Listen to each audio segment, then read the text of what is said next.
it comes to mind that one of the brightest persons I ever met, a guy who worked at the Southwest Research Institute. We frequently lunch and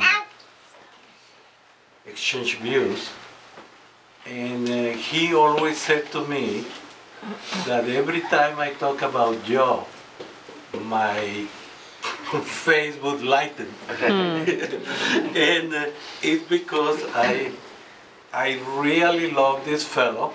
I admire his tenacity. I admire his fighting spirit. I admire his faith. Amen. I happen not to have that gift, but however, I enjoy and love when he prays and ask him to pray. Okay, because it's such his belief in his immersion in his faith that is an inspiration for me. Amen. Joe knows that home is open and that he has the key to come back.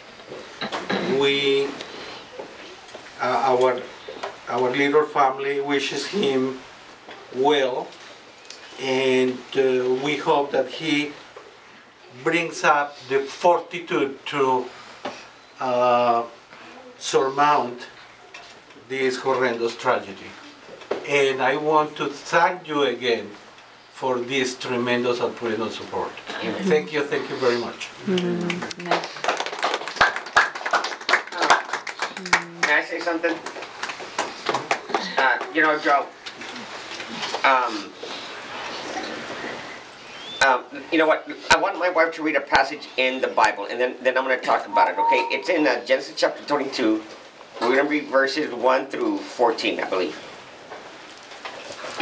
Sometime later, God tested Abraham. He said to him, "Abraham, here I am," he replied.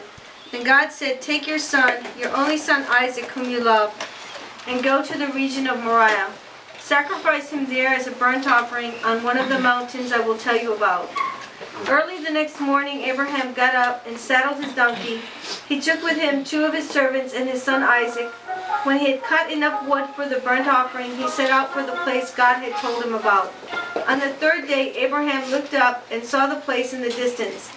He said to his servant, "Stay here with the donkey while I and the boy go over there. We will worship and then we will come back to you." Abraham took the wood for the burnt offering and placed it on his son Isaac, and he himself carried the fire and the knife. As the 2 of them went on together, Isaac spoke up and said to his father Abraham, "Father." "Yes, my son," Abraham replied. "The fire and wood are here," Isaac said, "but where is the lamb for the burnt offering?" Abraham replied, "God himself will provide the lamb for the burnt offering, my son." And the 2 of them went on together. When they reached the place God had told him about, Abraham built an altar there and arranged the wood on it. He bound his son Isaac and laid him on the altar on top of the wood. Then he reached out his hand and took the knife to slay his son. But the angel of the Lord called out to him from heaven, "Abraham, Abraham." "Here I am," he replied. "Do not lay a hand on the boy," he said. "Do not do anything to him. Now I know that you fear God, because you have not withheld from me your son, your only son." Abraham looked up, and there in the thicket he saw a ram caught by its horns. He went over and took the ram and sacrificed it as a